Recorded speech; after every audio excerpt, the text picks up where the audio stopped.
என்னை வாழ வைத்து தமிழகமே. உங்கள் அனைவருக்கும் என் இனிய தமிழ் திருநாள் மற்றும் தைப்பொங்கல் திருநாள் நல்வாழ்த்துக்களை தெரிவித்துக் கொள்கிறேன். என் பெயர் ஜெயஹர்னி. நான் நேரத்தை பற்றி பேச வந்துள்ளேன். காலையில் எழுந்தவுடன் 24 மணி நேரத்தையும் கொடுத்துதான் அனுப்புகிறார் நம்மை படைத்த கடவுள். கிடைத்த 24 மணி நேரத்தையும் எப்படி செலவழிப்பது என்பதில்தான் ஒரு மனிதனின் வெற்றியும் தோல்வியும் அடங்கியுள்ளது. நீ இன்னும் கொஞ்சம் தூங்கட்டும், இன்னும் கொஞ்சம் உறங்கட்டும், இன்னும் கொஞ்சம் கை மடக்கி நித்திரை செய்யட்டும் என்பாயோ? உன் ஊடாரிக்கின்ற வழிபோக்கனை போலவும் உன் ஆயுதம் வலுவாடினை போலவும் வறுமை நிலடாய்வு. நேரத்தை படுக்கையில் கழித்தால் நீ எழும நிலைக்கு தள்ளப்படுவார். இது எவ்வளவு பெரிய உண்மை! கிடைத்த பாதி நேரத்தை படுக்கையில் கழிப்போர் உண்டு. ஊர்வம்பு பேசி ஒரு காசுக்கும் பிரயோஜனம் இல்லாமல் நேரத்தை நகர்த்தி தருவோர் உண்டு. நாளை பார்த்துக் கொள்ளலாம், நாளை பார்த்துக் கொள்ளலாம் என்ற நாளையும் பொழுதையும் நகர்த்தி தருவோர் உண்டு. பணத்தை பார்த்து பார்த்து செலவு செய்யும் நாம் நேரத்தை திட்டமிட்டு செலவு செய்வதில்லை. நம்மையும் அறியாமல் நமக்கு கொடுக்கப்பட்டுள்ள நேரத்தை நாம் வீணடிக்கிறோம் என்று நாம் என்றாவது உணர்ந்திருக்கிறோமா?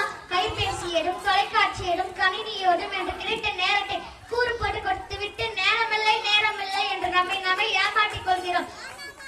மழைக்காலத்தில் முழு நேரமும் மழைக்காலத்தில் மூழ்கி கிடக்கும் அண்ணனுக்கு அப்பாவிற்கு மருந்து வாங்கி தர அருகில் உள்ள கடைக்கு சென்று வர நேரமில்லை.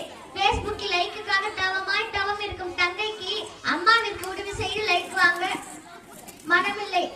பொருள் அத்தனையும் தொலைக்காட்சி முன் கழிக்கும் மனைவிக்கு கணவன் வீடு முடிந்ததும் வேலை வந்தவுடன் பேச நேரமில்லை. கிராமத்தில் வசிக்கும் பெற்றோரை பார்த்து வர நகரத்தில் வேலை பார்க்கும் மகனுக்கு நேரமில்லை. நேரமில்லை நேரமில்லை நேரமில்லை. யாரை கேட்டாலும் நேரமில்லை, எதற்கு கேட்டாலும் நேரமில்லை. நேரம் எங்கேயாவது போய் ஒளிந்து கொண்டதா என்ன? இல்லை 24 மணி நேரம் 4 மணி நேரமாக சுருங்கி விட்டதா? நேரம் சுருங்குமா? மனம்தான் சுருங்கும். மனம் இருந்தால் மணியும் உண்டு, பணியும் உண்டு, பணி செய்ய அணியும் உண்டு. காலத்தின் அருமை உணர்ந்ததால் தான் வள்ளுவர் காலம் அதிகாரம் என்னும் அதிகாரத்தை படைத்துள்ளார். காலம் கருதி கை கூடும், காலம் கருதி விடைத்தாச்சு என்னும் வள்ளுவர் கணிச்சுவர்கள் அறிந்தால் நீ உலகையே வெல்லலாம் என்பதில் ஐயமில்லை.